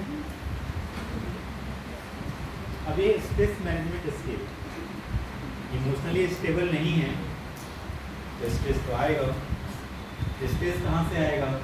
एंजाइटी होगा। एंजाइटी कहाँ से आएगा? एंजाइटी कहाँ से आएगा? जब होप और फियर में गैप होगा। ठीक है, गैप होगा इस सेंस में आपको कुछ बनना है, आपको आईएएस बनना है। ठीक है, आपको आईएएस बनना है, आप पढ़ाई स्टार्ट कर दिए, आपका होप है कि मैं आईएएस बनूं, but at the same time आपको बहुत डर भी लग रहा है। डर लग रहा है, इतना मेहनत किया, 4 साल टाइम दूंगी, नहीं हुआ तो क्या होगा, मेरे से हो पाएगा कि नहीं हो पाएगा, ये सब है मुझे समझ में नहीं आ रहा है, ये नहीं हो रहा है। तो जितना फियर आएगा, ठीक है, या अगर आपका जो पॉजिटिविटी है इन टर्म्स ऑफ होप वो कम है, आप इनसिक्योरिटी ज़्यादा है, ठीक है, तो जितना ज़्यादा डिफरेंस होगा उतना ज़्यादा एंजाइटी आएगा, और जितना एंजाइटी आएगा उतना स्ट्रेस आएगा। तो स्ट्रेस को मैनेज कैसे करें? और ये तो बात है कि आप अच्छे से नींद लें, बहुत ही बेसिक चीज़ है और सबसे अच्छी दवा भी यही है। आप अगर 7 से 8 घंटे की नींद ले रहे हैं, मिनिमम 6+ आवर्स, तो यूँ ही आप कई सारे फिजिकल एंड मेंटल प्रॉब्लम्स को अवॉइड कर रहे हैं। अगर आप नींद अच्छे से नहीं ले रहे हैं तो आप बहुत सारे फिजिकल और मेंटल प्रॉब्लम्स को यूँ ही इन्वाइट कर रहे हैं। ठीक है, तो दिस इज समथिंग जो बुक्स तो मिलता है, मोबाइल में रील्स देखते हैं, मूवी देखते हैं रात में बैठ करके, टाइम पर सो जाएँ, टाइम पर जग जाएँ, 6, 7, 8 घंटे की नींद लेकर के आपको यूँ ही डॉक्टर का विजिट, साइकियाट्रिस्ट का विजिट अगर इनकेस ऐसा जरूरत पड़ा तो नहीं करना पड़ेगा। टैकल द प्रॉब्लम से भागना नहीं है, उसको फेस करना है, उसको समझना है, उसको टैकल करना है, उसको रिजॉल्व करना है। ये नहीं कि कोई प्रॉब्लम है तो चुपचाप बैठ जाना है या छोड़ दिए उसको, अनएड्रेस नहीं रखना है। स्ट्रेस मैनेजमेंट का सबसे इम्पोर्टेंट कंपोनेंट ये भी है, स्ट्रेस को अवॉइड भी करना है। आप बैल मुझे मार, मतलब वो फालतू का नहीं करना है कि जाके बैल के बैल से लड़ रहे हैं, मतलब जहाँ से स्ट्रेस आ रहा है उसको अगर अवॉइड कर सकते हैं तो बेटा आप उसको अवॉइड कीजिए।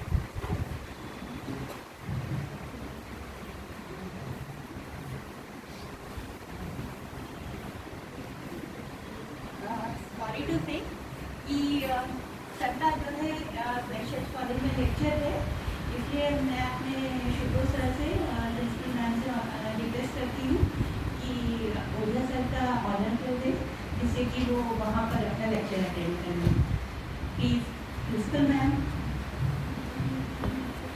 आप मेरे पास प्लांट लाए हैं मैम, क्योंकि हम लोग बुकेज से ज़्यादा इनको पसंद करते हैं, थोड़े लाइवली होते हैं प्लांट्स। तो मैम प्लीज पॉट से ओझा सर का सम्मान करें।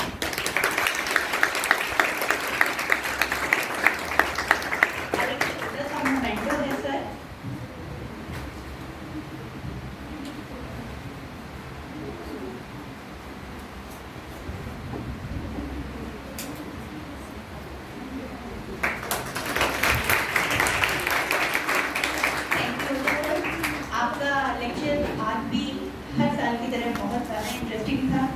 मैं अपने शुक्ला सर को बताना चाहूँगी कि सर NDRI के साइंटिस्ट हैं और कई सारी मेडिसिन इन्होंने बनाई हैं जो कि मार्केट में चल रही हैं और करोड़ों का मार्केट करती हैं हर साल। तो सर की जैसी पर्सनैलिटी को अपने कॉलेज में पाकर हम लोग वाकई में बहुत ज़्यादा धन्य हैं।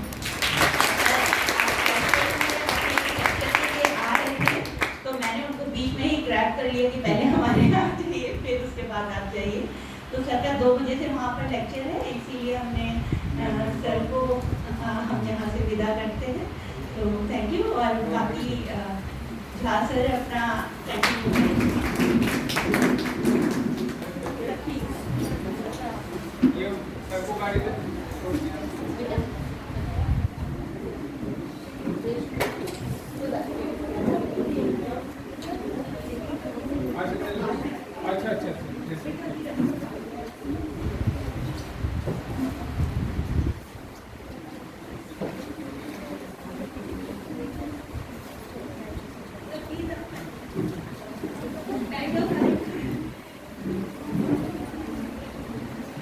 होने का इंतजार कर रहे क्या? No sir. बोरिंग तो नहीं लगेगा? No sir. पक्का? Yes sir. Yes no yes. तो हम लोग स्ट्रेस मैनेजमेंट की बात कर रहे थे, ठीक है? तो मैंने बोला कि स्ट्रेस अवॉइड करना भी स्ट्रेस मैनेजमेंट का बहुत ही इम्पोर्टेंट पार्ट है, ठीक है? अनड्यू स्ट्रेस नहीं लेना है, अपने आप से कोई अनड्यू एक्सपेक्टेशन नहीं रखना है। होता है ना कि मतलब कुछ आउट ऑफ द वे जाकर अपना एक्सपेक्टेशन नहीं रखना है, ठीक है? आप सपोज आप इंजीनियर बन गए, इंजीनियर बनने का आप बोले मैं डॉक्टर क्यों नहीं, डॉक्टर बन गए मैं इंजीनियर क्यों नहीं, आप 40 साल के बूढ़े हो गए मैं 20 साल का क्यों नहीं। तो कहना कुछ अनड्यू एक्सपेक्टेशन कुछ भी हो सकता है, तो कुछ भी ऐसा एक्सपेक्टेशन ना रखें। इमोशनली इंटेलिजेंट हमने बोला, बात कर लिया इसके बारे में। जितना इमोशनली इंटेलिजेंट आप होंगे उतना ही अच्छा आप स्ट्रेस मैनेजमेंट कर पाएंगे। अपने हॉबी को जरूर परस्यू करें।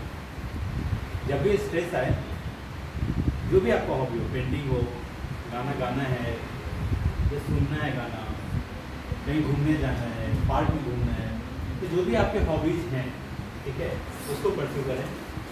The most important part is accepting the reality. जब हम अनड्यू एक्सपेक्टेशन की बात करें ना, ये दोनों आपस में इंटरलिंक्ड है, तो रियलिटी को एक्सेप्ट करें। अगर कुछ भी एक ऐसा चीज़ हो जो है तो है, कुछ कर नहीं सकते हैं उसको, तो उसी को एक्सेप्ट करना है, उसके पीछे नहीं पड़ना कि ऐसा क्यों नहीं है, ऐसा क्यों नहीं है, ऐसा क्यों नहीं है, ठीक है? देन रिलैक्स, डीएसएलएट, टेक अ ब्रेक, ठीक है? उसकी आगे बात करेंगे। Then I was talking about mindfulness. Mindfulness क्या है? मैंने बोला कि प्रेजेंट में रहना है, प्रेजेंट में रहना है, प्रेजेंट के बारे में सोचना है, ज़्यादा ना पास्ट के बारे में सोचना है और नहीं ज़्यादा फ्यूचर के बारे में सोचना है, ठीक है? Being in the present, non judgment, जज नहीं करना है, चीज़ों को सीखना है, लोगों को बात करना है, लोगों को ऑब्जर्व करना है, जज करने के लिए नहीं, चीज़ों को सीखने के लिए। तो be non judgment. You know nothing, उन्हें बात की ना, Anekantavada and Syadvada, the theory of Syadvada and Anekantavada. उसमें आपको पता होना चाहिए कि हो सकता है कि आपको सारी चीज़ें मालूम ना हो सकता है जो सामने वाला बोल रहा है वो भी सही हो, ठीक है? तो यू नो नथिंग। तो जब आपको मालूम हुआ कि आपका ज्ञान पूरा नहीं है या आप सब कुछ नहीं जानते हो, तो ही आप ज्ञान को अर्जित कर पाएंगे। जब आपको ये मालूम होगा कि मुझे तो सब कुछ आता ही है, मुझे क्या सुनने की ज़रूरत है, ये तो यूँ ही बोले जा रहे हैं, तो आप कभी उस चीज़ को नहीं सुनेंगे, है कि नहीं? अब कुछ लोग बैठ के सोच लेंगे स्ट्रेस मैनेजमेंट तो मुझे भी आता है, इसमें नया क्या है, ठीक है? तो आपकी चीज़ों को नहीं सुनेंगे, ठीक है। Non doing is something like एक ऐसा फेज आता है ना जहाँ चीज़ें जो हो रही है इसको होने दो, let's not bother about everything. कुछ एक ऐसा फेज आता है जो हो रहा है होने दो, let it be on the God, करते ना भगवान जो कर रहे हैं चाहिए करेंगे, तो वो एक फेज भी जरूर है। Then acceptance, already told, non attachment, materialistic thing से आप जितना कम अटैचमेंट रखेंगे उतना ज़्यादा कम स्ट्रेस होगा, उतना आप खुश रहेंगे, ठीक है। तो चाहे मेटेरियलिस्टिक चीज़ हो या उन पीपल भी हो, अटैचमेंट नहीं रखना है उस चीज़ उस लेवल का। आपको अपने आप में कई बार कंफ्लिक्ट मानना है खुद को। Then you should have the curiosity to learn, ठीक है।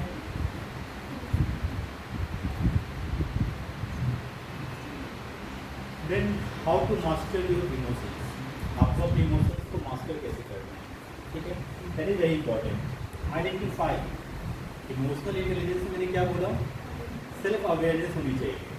आपको पता होना चाहिए कि आपका इमोशन कैसा है, आपका इमोशनल इंटेलिजेंस कैसा है, आपका इमोशन किस लेवल का है, क्या इमोशंस हैं आपके, उस इमोशंस के कारण क्या हैं। तो आइडेंटिफाई द इमोशन सबसे पहला चीज़ है। Then appreciate and clarify. Actually emotion जो निगेटिव इमोशंस भी होते हैं वो एक्चुअली निगेटिव नहीं होता है, हम उसको निगेटिव मानते हैं, but then we have to ensure that कि हम उससे क्या सीख सकते हैं। That's why I am saying कि appreciate it and clarify. Clarify क्या करना है कि हम इससे आगे क्या कर सकते हैं, और उसको अप्रिशिएट करना है कि it is there for something good, ठीक है। Then get curious. क्यूरियोसिटी क्या होना चाहिए, what emotions do you desire, what beliefs foster those emotions. आपके सामने कौन कौन से इमोशंस हैं, आपके कौन कौन से ऐसे बिलीफ हैं जिस कारण से वो इमोशन आया आपके सामने, उन चीज़ों को आइडेंटिफाई करने की ज़रूरत है। आई थिंक आप लोग बोर हो रहे हैं, कुछ ज़्यादा ही वो स्पिरिचुअल बातें हो रही है या फिर कुछ ज़्यादा ही मतलब डीप हो रहा है, ठीक है। Draw from the past success. कई बार क्या होता है कि आपने अपने इमोशंस को ओवरकम किया होगा, जो भी निगेटिव इमोशंस है उसको आपने पास्ट में ओवरकम किया होगा, तो आप उन चीज़ों को याद कीजिए कि आपने कैसे उस सिचुएशन को हैंडल किया था, and again repeat those things, ठीक है। कल्टिवेट सर्टेनिटी, जो भी आपका स्ट्रेटजी है, जैसे आपने उसको हैंडल किया उस चीज़ को रिपीट कीजिए and try to practice it and bring it inside you. वो आपके अंदर इंटरनली आ जाए तो आप उस चीज़ को प्रैक्टिस कीजिए, चीज़ों को हैंडल करने का, ठीक है। ना ऑब्वियसली टेक एक्शन, कि जब भी वो इमोशन आपके सामने फ्यूचर में आए, how best you can tackle those emotions, ठीक है। वो काफ़ी इंपॉर्टेंट है। और ये चीज़ actually it's not a matter of 1 or 2 days, आपको ये सतत प्रयास करते रहना होगा कि जब भी कोई इमोशन आया आप विचलित होंगे, आप अनस्टेबल होंगे, बट आपको ध्यान देना है कि कैसे आप उस निगेटिव इमोशन को भी एज ए अपॉर्चुनिटी यूज कर पाएँ, उसको पहचानें, उससे क्या सीख सकते हैं, उसको कैसे हैंडल कर सकते हैं, उसको बार बार प्रैक्टिस कीजिए and then make it a practice, make it something called what you call inherent tool. आप उसको एक परमानेंट टूल बना लीजिए कि आपको कैसे फ्यूचर के साथ डील करना है, ठीक है।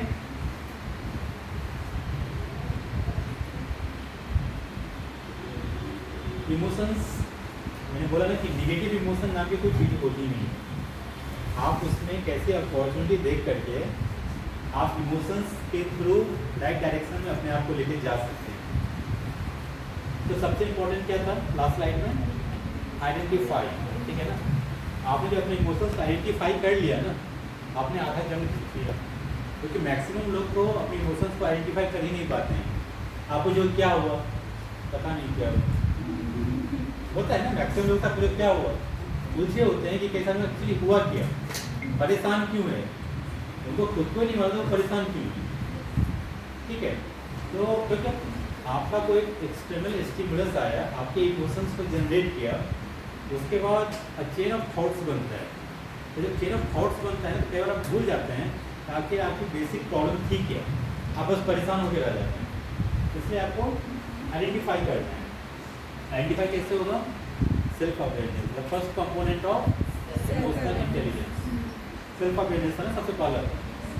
अब सेल्फ अवेयरनेस की हम बात करें तो यहाँ पे दो मॉडल की हम बात करते हैं। एक मॉडल है above the line, below the line.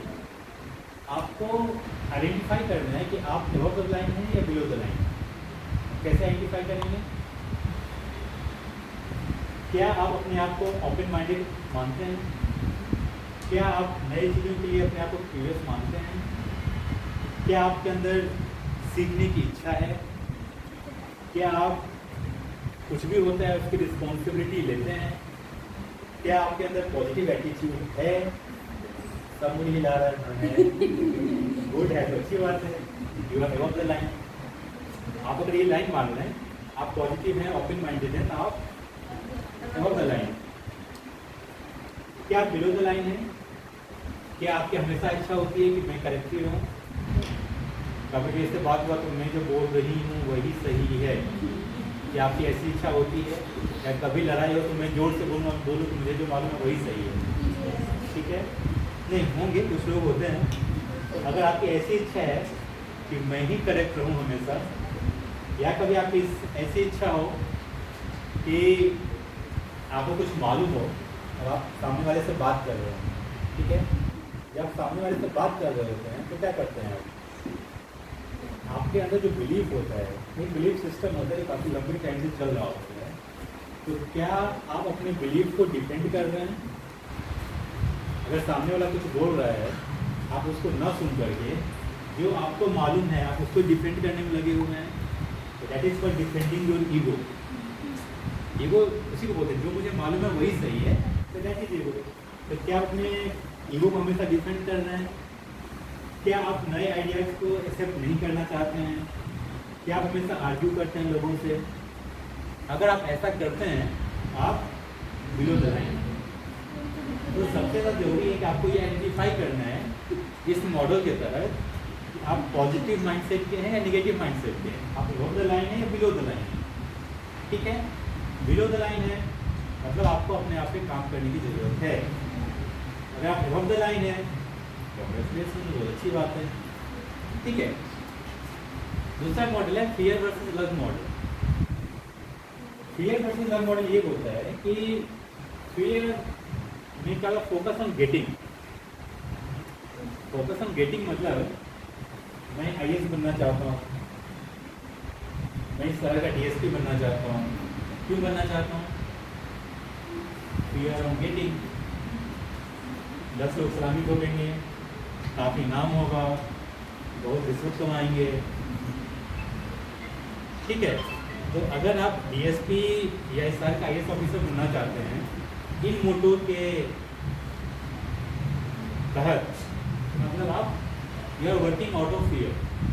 अगर आप फियर के कारण कोई काम कर रहे हैं मतलब you are on the negative side.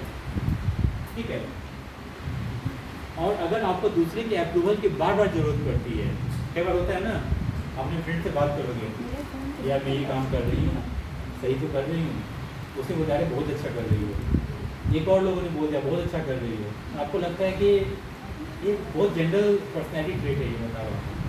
आपको लगा नहीं, 4 लोगों ने बोल दिया मतलब बहुत अच्छा कर रही हो। अगर सामने वाले ने बोल दिया कि नहीं अच्छा कर रही हो, 4 लोगों ने अप्रिशिएट नहीं किया, approval of others means appreciation. अगर आपको बार बार एप्रिसिएशन की जरूरत पड़ रही है कि सामने वाला या 2-4 लोग अप्रिशिएट करें, means you are working out of fear. आप दूसरों के अप्रूवल के लिए काम कर रहे हैं। आप आईएएस बनना चाहते हैं, क्यों? मैं प्रूव करना चाहता हूँ कि बहुत इंटेलिजेंट हूँ, मैं खूब रिश्वत कमाऊँगा, बहुत सलामी ठोकेंगे लोग। ठीक है, तो in that case you are working out of fear. But at the same time if you are working out of love, अगर फोकस किस पे होगा? देने के लिए। वो कैसे होगा? आप सोसाइटी का कल्याण करना चाहते हैं, आप सोशल सर्विस करना चाहते हैं, आप सब एक्टर बनना चाहते हैं। एक्टर क्यों बनना चाहते हैं? पैसा कमाना है बहुत, या फिर लोगों को इंटरटेन करना है। लोगों को इंटरटेन करना है means you are working out of love. आप देना चाहते हैं, पैसे के लिए बनना मीन्स आप लेना चाहते हैं। तो वर्किंग फियर के कारण काम कर रहे हैं, लव के कारण। आप अबव द लाइन है या बिलो द लाइन है? ठीक है, क्लियर? ये आपको मदद करेगा बार बार जब भी आपको इस तरह का सिचुएशन आएगा आप इस फॉर्मूला को अप्लाई करें और पहचानें कि आप पॉजिटिव साइड में नेगेटिव साइड में। पॉजिटिव साइड बहुत अच्छी बात है, नेगेटिव साइड कोशिश कीजिए अपने आप को पॉजिटिव साइड बनाने की, ठीक है। How to deal with the negative emotions? The first thing is that change your emotional state. कई बार क्या होता है कि हम